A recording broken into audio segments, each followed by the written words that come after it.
She humiliated me at a party, told me to obey or leave in front of everyone. Her new success coach stood there smirking. I walked out quietly. What she didn't know, I already had 47 videos of them together, and my inheritance money was about to disappear from her reach. My name is Warren Pierce. I'm 45 years old, and I've spent the last 22 years building a roofing company from nothing into something that pulls in close to $250,000 a year. 10 good men work for me, guys who depend on me to keep the jobs coming and the insurance claims flowing. I'm not special. I'm just a man who showed up every day, did the work, and tried to build something solid for the people I loved. When I met Natalie 12 years ago, she had 2 boys from a previous marriage. Trent was 8, Austin was 6. Their father had vanished somewhere into the Nevada desert chasing construction work and never looked back. No calls, no birthday cards, no child support, nothing. Those boys needed someone, and I stepped up. I didn't think about it too hard back then. You see kids hurting, you help. That's what men do. I paid for Austin's braces when his front teeth came in crooked, covered Trent's sports fees when he wanted to play varsity football, drove them to practice, sat through every game, helped with homework I barely understood myself. When Trent got arrested at 17 for shoplifting, I hired the lawyer and sat with him through every court appearance. Natalie cried and called me her hero. I thought I was building a family. Then my uncle Raymond died 8 months ago. Massive heart attack, 73 years old, gone before the ambulance arrived. He left me everything he had, $340,000 from a lifetime of saving and smart investing. I couldn't believe it. My hand shook when the lawyer read the will. Natalie had ideas immediately. We should put it in a joint account, she said that same night, her hand on my chest, voice soft like honey. For our future, Warren. For the boys' college. For us. Something in my gut twisted, but I ignored it. I loved her. I trusted her. So I did what she asked. Every dollar went into that account with both our names on it. That was March. By July, I noticed things. Her phone face down constantly. Late nights at school events when she taught summer courses. New clothes I didn't remember her buying. A distance in her eyes when I touched her, like she was somewhere else entirely. Then came the 4th of July party. Rick Holloway throws this thing every year. Big deal in our circle, contractors and business owners, good food, and better whiskey. I was talking with Dennis about a commercial job when I heard the glass shatter. Everyone turned. Natalie stood near the railing, her wine glass in pieces at her feet. She was staring at me with this expression I'd never seen before. Cold, almost hateful. Warren, she said, loud enough that conversation stopped. I need you to listen very carefully. I walked toward her, confused. Nat, what's? Do what I tell you. She cut me off, her voice sharp as a blade. Or pack your things and get out of my house. The silence that followed felt like the air being sucked out of the world. I stood there on Rick's deck with everyone staring, trying to process what just happened. Natalie's words hung in the air like poison gas. Do what I tell you, or pack your things and get out of my house. My house. The one I've been paying the mortgage on for 8 years. Natalie, I said quietly, keeping my voice steady even though my chest felt tight. What's going on? She crossed her arms, tilted her head like I was a student who disappointed her. That's when I noticed him, standing near the grill, watching the whole scene with this subtle smile. Tall guy, maybe 39 or 40, athletic build, one of those faces that looks like it belongs on a motivational poster. I'd seen him around lately, always at the edges of things. Natalie's networking events, her professional development seminars. This is exactly the problem, Warren, Natalie said, her voice carrying. You never listen. You just do whatever you want, spend money on your brother instead of our family, disappear into your work. I built that work for us. I interrupted. For you and the boys. She laughed. Actually laughed. The boys. You mean my sons? Because let's be clear, you're not their father. You never were. That one hit different. Trent and Austin were inside somewhere, probably heard every word. 8 years of ball games and late night talks, and believing I mattered to them, dismissed in one sentence. Rick Holloway stepped forward, uncomfortable. Hey, maybe we should all take a breath here. Stay out of it, Rick, Natalie snapped. Then she looked back at me. I want you to understand something, Warren. Things are changing. Either you adapt, or you leave. Simple as that. The guy by the grill moved closer. Natalie glanced at him, and something passed between them. Not subtle. Not innocent. Who is that? I asked, my voice harder now. That's Dorian Steele, she said like I should know the name. He's a success coach. He's been helping me understand what I really deserve in life. Dorian stepped forward, extending his hand like we were at a business meeting. Warren, good to finally meet you properly. Natalie's told me a lot about you. I didn't take his hand, just looked at it, then at him, then at my wife. A success coach. That's right, Dorian said smoothly. His voice had that podcast quality, overly confident, practiced. I help people identify limiting patterns and break through to their authentic potential. And my wife's authentic potential involves humiliating me at a party. Dorian smiled wider. Your wife's authentic potential involves being treated like the remarkable woman she is. But that's a conversation for another time. The arrogance dripped off him. This wasn't just some random guy. This was planned, orchestrated. She wanted me to see this, wanted everyone to see it. I looked at Natalie one more time. Is there something you want to tell me? She met my eyes without flinching. Yes. I'm done pretending to be happy in a marriage that stopped working years ago.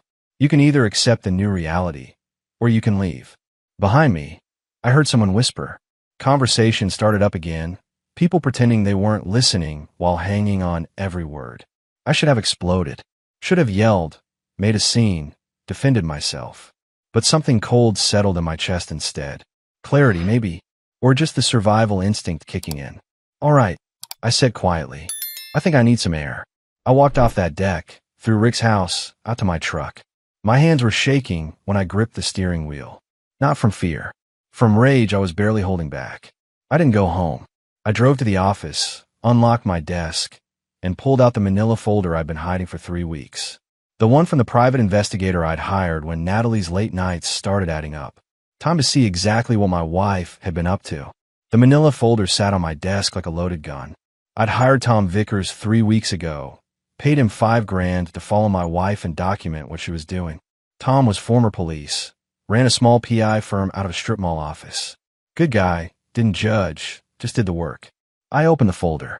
The first photo showed Natalie and Dorian at some upscale wine bar downtown. Her hand on his arm, laughing at something he said. Could be innocent, could be professional. Then I saw the timestamp. 9:30 p.m. on a Tuesday. She'd told me she was at a curriculum planning meeting that night. Next photo. Same night, different angle.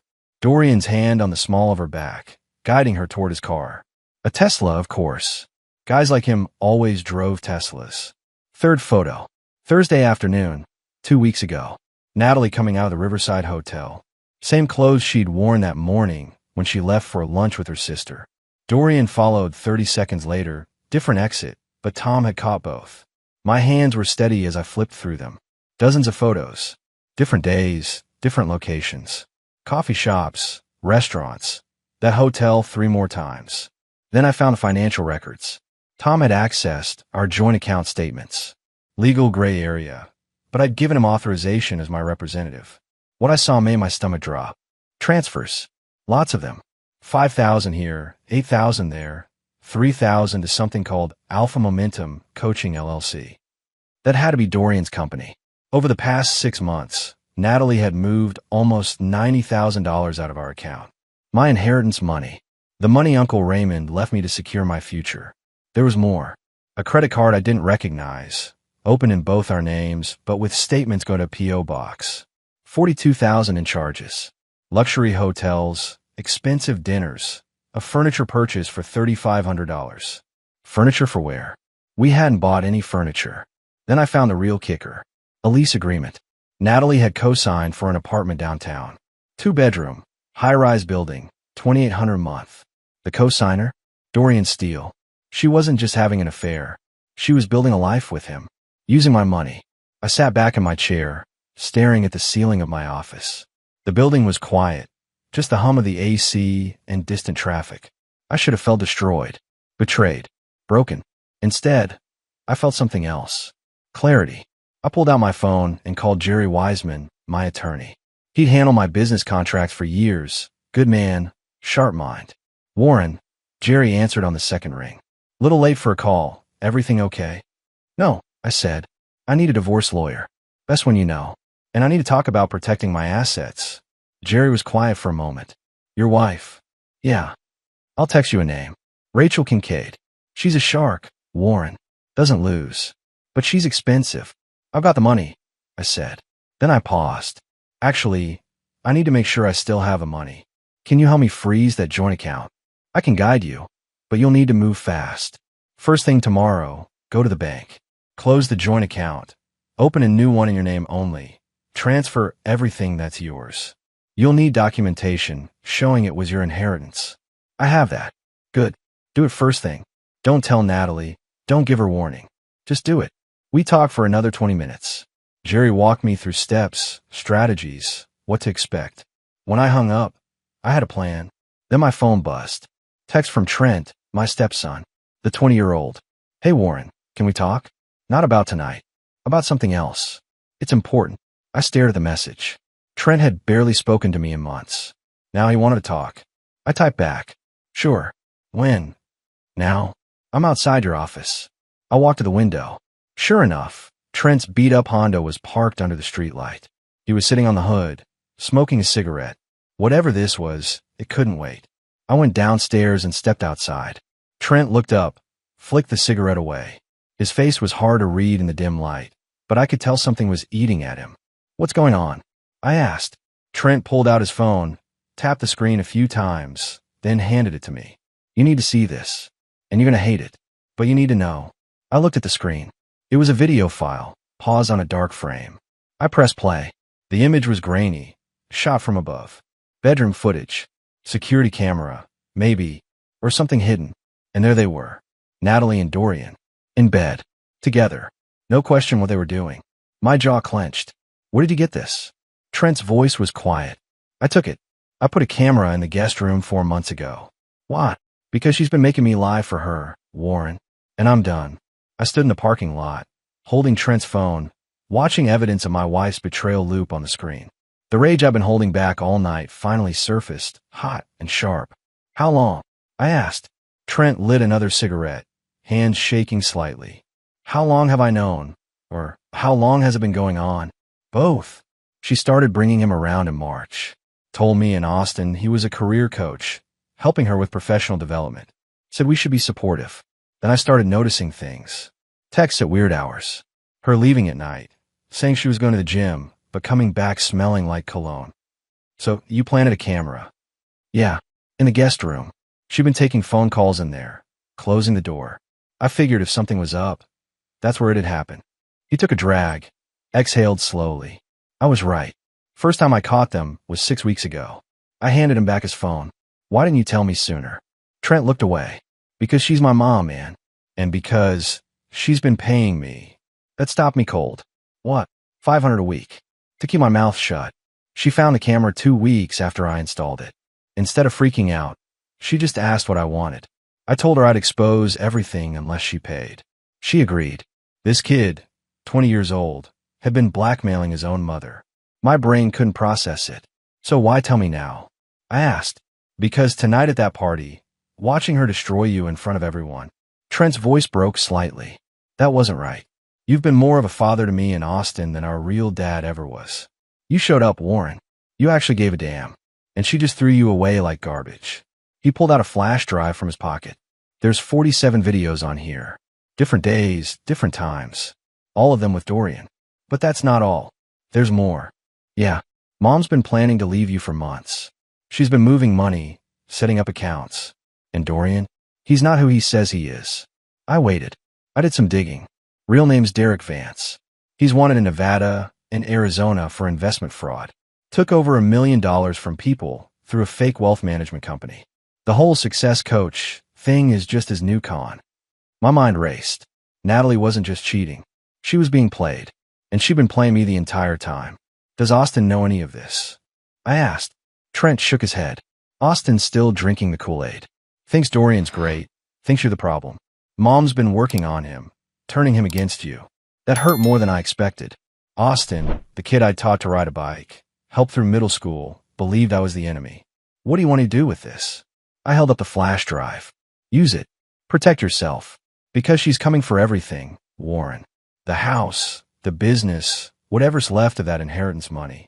Dorian's convinced her you're holding her back from her true potential, or whatever garbage he feeds her. I pocketed the drive. She's going to know you gave this to me. I know. I'm ready for that. Trent met my eyes. I'm 21 in 3 months. I can leave on my own terms. But I'm not watching her destroy a good man and pretend it's empowerment. We stood there in the parking lot, the night air cooling, neither of us sure what to say next. Finally, I spoke. Thank you. This took guts. Just do me a favor, Trent said. When you take her down, make it count. I drove home at midnight. The house was dark. Natalie's car was gone. Probably at Dorian's apartment, the one I paid for without knowing it. I walked inside, went straight to our bedroom, and started packing her things. Every dress, every shoe, every piece of jewelry I'd bought her over the years. Boxes and suitcases, piled in the hallway. Tomorrow morning, the bank. Tomorrow afternoon, the lawyer. Tomorrow night, the conversation that would end this marriage. But tonight, I was done being the fool. I was at First National Bank when the doors opened at 9 a.m. Hadn't slept, didn't care. I had Uncle Raymond's will, the transfer documentation, and a fire in my gut that wouldn't quit. The branch manager, Patricia Hollings, knew me from years of business banking. Her smile faded when she saw my expression. Warren, what can I help you with? I need to close my joint account with Natalie Pierce and open a new account in my name only. Transfer everything that's legally mine. Patricia's professional mask slipped for just a second. I see. Do you have documentation showing the source of the funds? I slid the folder across her desk. $340,000 came from my uncle's estate in March. I can trace every dollar. What's left in that account is mine. She reviewed the documents carefully. There's currently $218,000 in the joint account. My jaw tightened. Natalie had burned through $122,000 in 5 months. Transfer it all to a new individual account. Today, Warren, you understand that closing a joint account can have legal implications if you're married. I understand perfectly. My attorney's already filed the paperwork. I'm protecting what's mine before my wife drains it completely. Patricia nodded slowly. Give me an hour. While she processed everything, I called Rachel Kincaid, the divorce attorney Jerry had recommended. Her assistant put me through immediately. Mr. Pierce. Rachel's voice was crisp, efficient. Jerry Wiseman briefed me on your situation. I've reviewed the preliminary information he sent. We need to meet today. I can be there at 11. Perfect. Bring everything. Bank records, the investigation file, property documents, business papers. Everything. At 10:30, Patricia handed me new account papers. All set. The joint account is closed. $218,000 is now in your individual account. I'd recommend changing your passwords and security questions. Already planned. I left the bank and drove straight to Rachel Kincaid's office. Her firm occupied the 10th floor of a downtown building, all glass and steel and money. Rachel herself was mid-50s, sharp suit, sharper eyes. She didn't waste time on pleasantries. Sit. Talk. Tell me everything. I laid it all out. The affair, the money transfers, Dorian's real identity, the videos from Trent, the co-signed apartment lease. She took notes on a legal pad, her pen moving fast. The videos, Rachel said, they're time-stamped and clear. Crystal clear.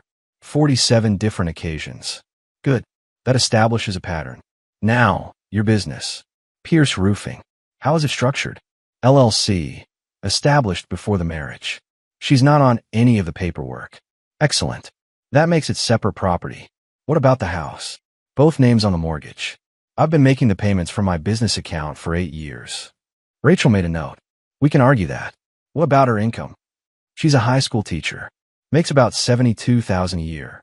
But she hasn't contributed to the mortgage in over 3 years.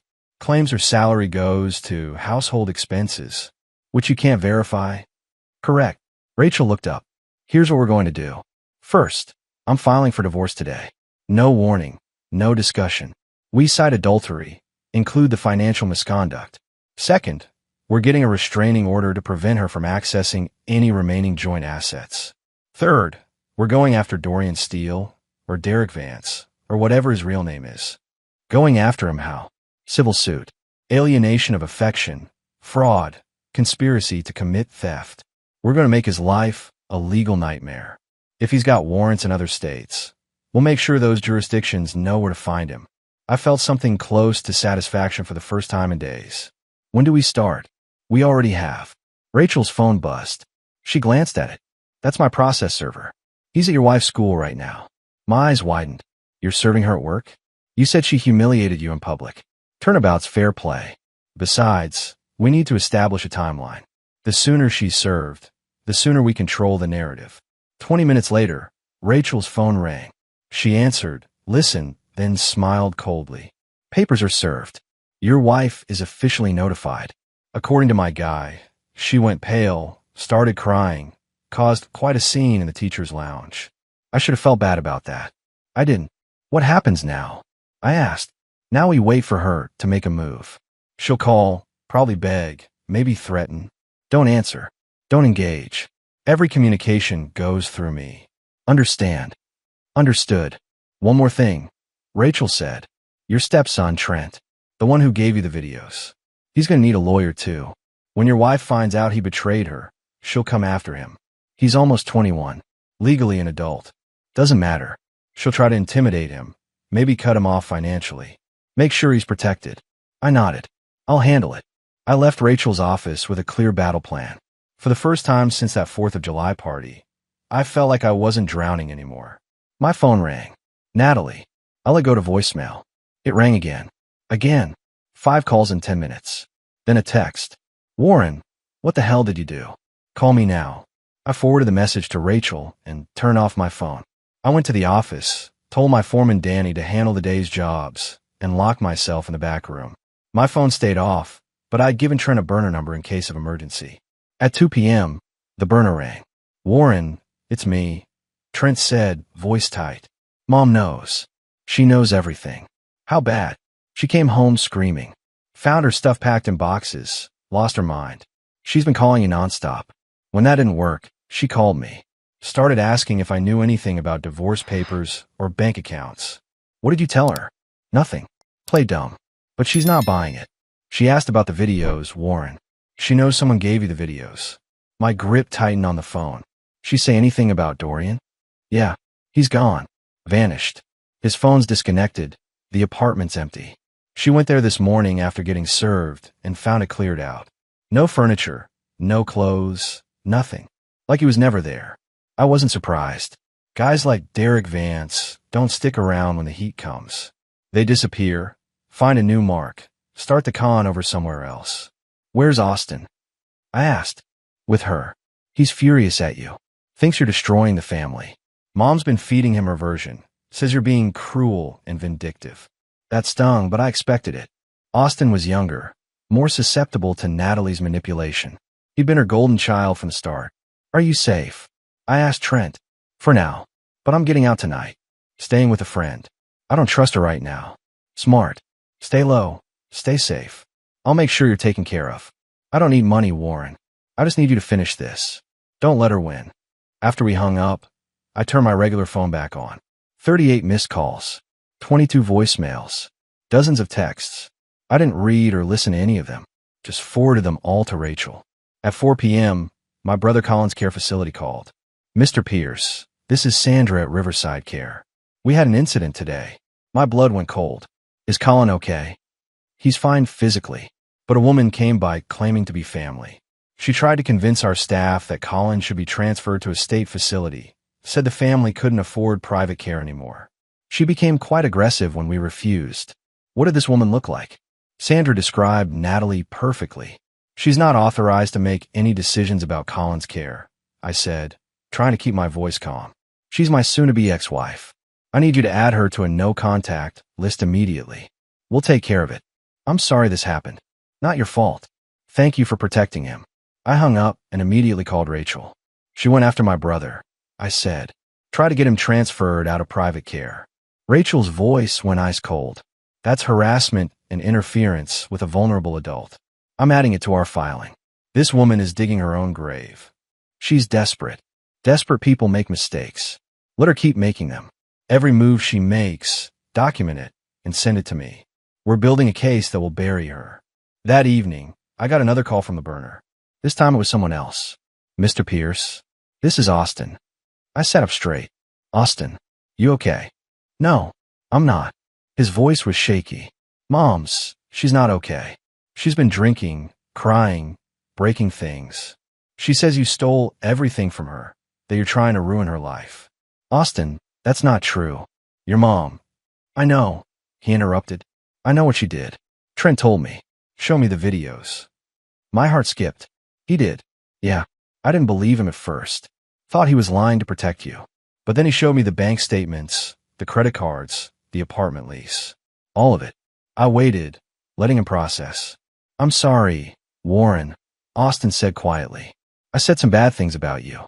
I believed her when she said you were the problem. I was wrong. You were protecting your mother. I understand. No, I was being stupid. You were the one who showed up. You were the one who cared. And I threw in your face. Austin, I want to help. Whatever you need. I'll testify. I'll give a statement, whatever. She needs to face what she did. I closed my eyes. That means a lot. But this is going to get ugly. Are you ready for that? I'm ready. Trent's staying with me at his friend's place. We're both done protecting her. After we hung up, I sat in the silence of my office. Both boys on my side. Natalie isolated. Dorian gone. The legal machine in motion. For the first time in months, I felt like maybe, just maybe, justice was possible. 3 days after serving Natalie with divorce papers, Trent called me on the burner phone. His voice had an edge I hadn't heard before. Warren, I found something else. You need to see this. We met at a diner outside town, the kind of place where nobody asks questions. Trent slid into the booth across from me, looking like he hadn't slept in days. What is it? I asked. He pulled out a phone. Not his regular one. This was an older model, password-protected screen showing. I found Mom's second phone, Trent said. She kept it hidden in her closet, behind some boxes. I only found it because I was grabbing my stuff before I left the house. You got into it. Her password was Dorian's birthday. Took me 3 tries. He unlocked the screen and handed it to me. Start with the messages. I scrolled through the texts. Conversations with Dorian going back almost a year, way longer than the 7 months she'd admitted to. But that wasn't the worst part. There were messages with other men too. 3 of them. One conversation particularly stood out. A guy named Rick Holloway. The same Rick who'd hosted the 4th of July party. She was sleeping with him too. I asked, my voice tight. Looks like it. 3 months ago, maybe 4. He ended it. Said it was getting too complicated. She wasn't happy about that. I kept scrolling. Another man, someone named Paul Stevenson. Messages from 2 years back. Explicit photos, hotel meetups, promises of leaving me when the time was right. How long has this been going on? I muttered, more to myself than Trent. I found something else, Trent said. He took the phone back, opened a different app. She's been on Ashley Madison for 3 years. Active profile, 47 different conversations. Some of them she met in person. My hands clenched on the table. 47. At least.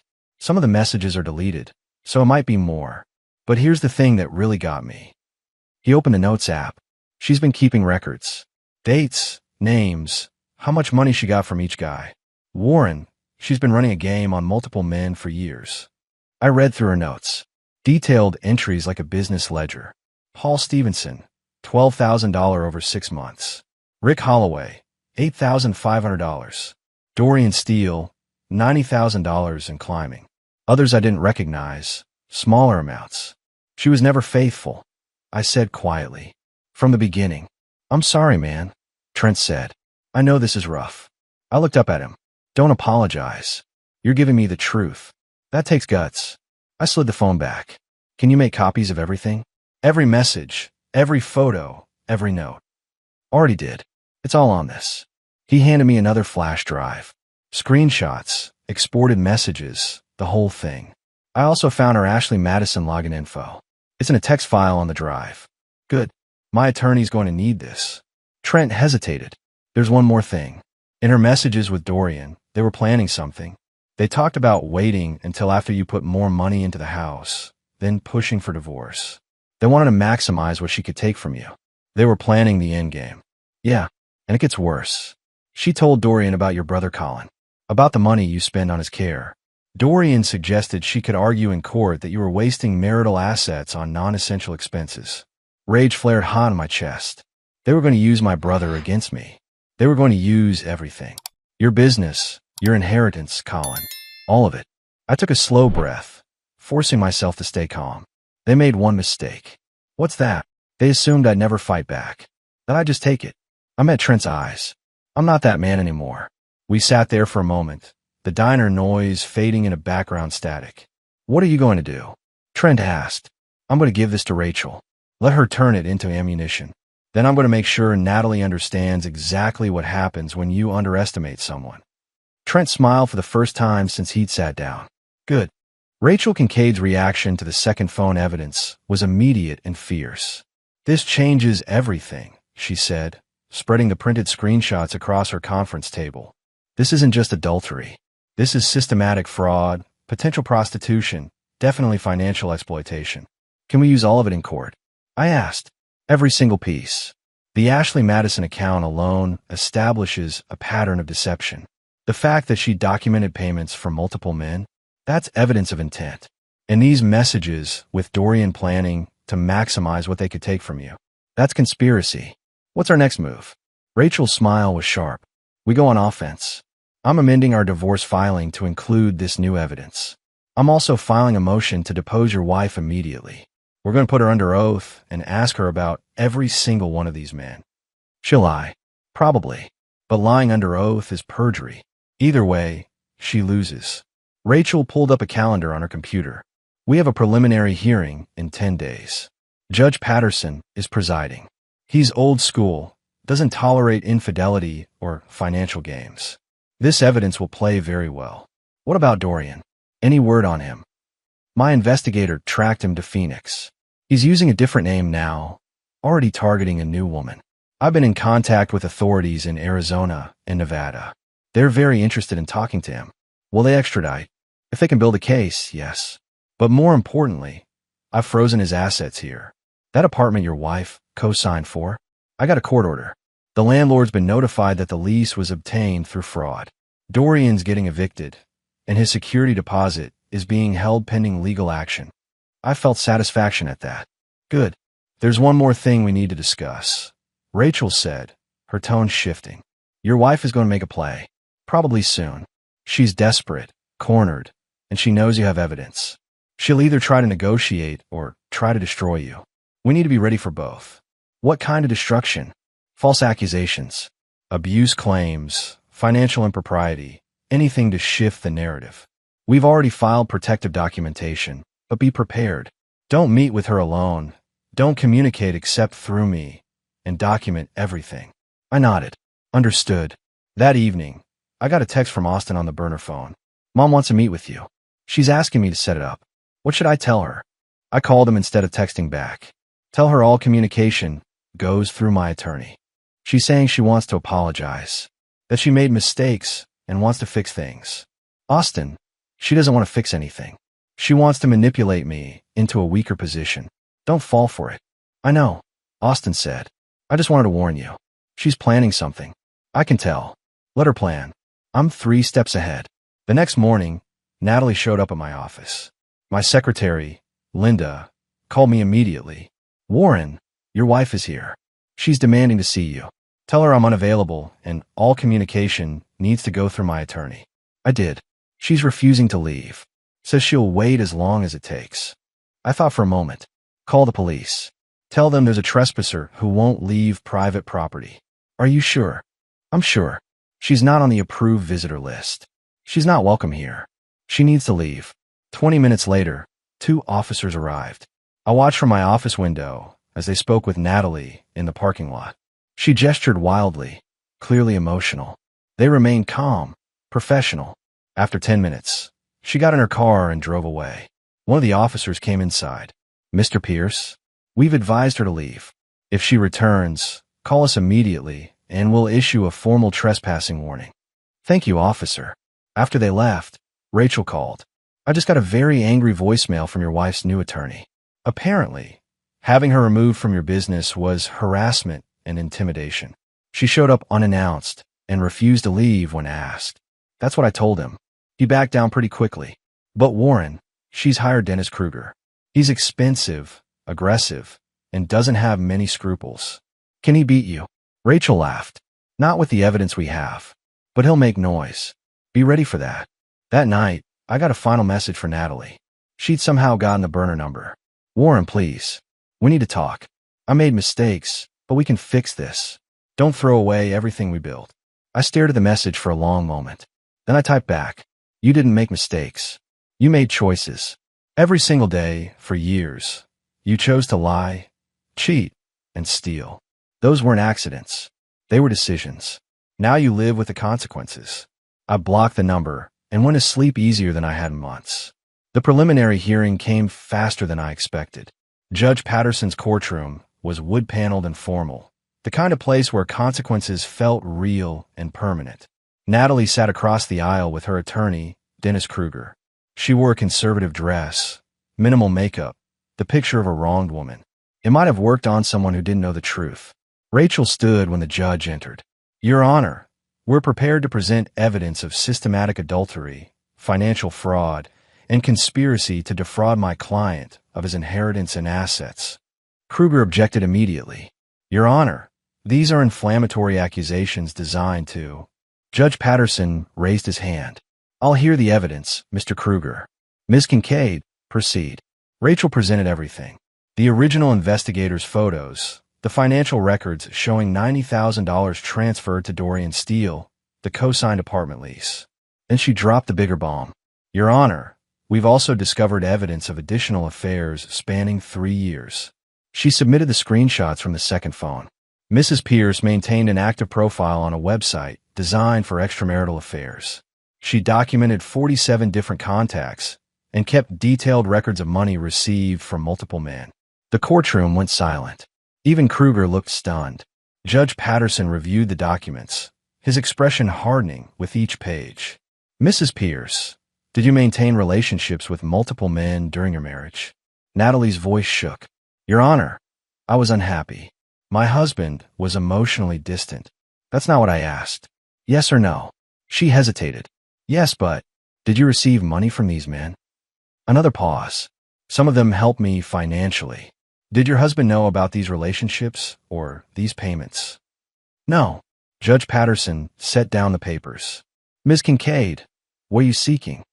Full dissolution with fault assigned to Mrs. Pierce. Return of all marital assets derived from my client's inheritance. Mrs. Pierce to be solely responsible for debts she incurred, including the fraudulent credit cards. And we're requesting she be barred from any claim to my client's business or future earnings. Mr. Kruger? Kruger stood, clearly scrambling. Your Honor, my client made mistakes, but she's entitled to equitable distribution. Equitable. Judge Patterson's voice was sharp. She stole from her husband, committed adultery with multiple partners, and documented financial exploitation. Where's the equity in that? Your Honor, I've heard enough. Here's my preliminary ruling. Mr. Pierce retains all assets traceable to his inheritance. Mrs. Pierce is responsible for all debts in her name. The house will be sold, proceeds split equally after Mr. Pierce is reimbursed for mortgage payments he made from separate funds. Mrs. Pierce's claim to the business is denied. Formal orders will be filed within 10 days. Natalie started crying. Real tears this time, not the calculated kind. She just lost everything. As we left the courtroom, Rachel leaned close. It's not over yet, but that went as well as we could have hoped. What about criminal charges against Dorian? Arizona picked him up 2 days ago. He's facing fraud charges there. Once they're done, Nevada wants him. He's looking at serious prison time. Outside, Trent and Austin waited. Both gave me fierce hugs. You did it, Trent said. We did it. I corrected. You two gave me the evidence I needed. You saved me. Austin's eyes were wet. What happens to Mom? She'll have to rebuild her life. That's our now. We stood there in the courthouse parking lot. 3 men trying to figure out what came next. You're still my dad, Austin said quietly. If that's okay. Something in my chest broke open. More than okay, son. More than okay. 11 months later, I stood in the shell of what would become my new house. Not the one I'd shared with Natalie. I'd walked away from that without looking back. This was mine, built from the ground up on 5 acres outside town. The divorce finalized 4 months after the preliminary hearing. Natalie fought every step, but the evidence was overwhelming. She walked away with half the house sale proceeds, about $60,000 after debts, and nothing else. The judge ordered her to repay $42,000 she'd stolen from my inheritance, though I wasn't holding my breath on ever seeing that money.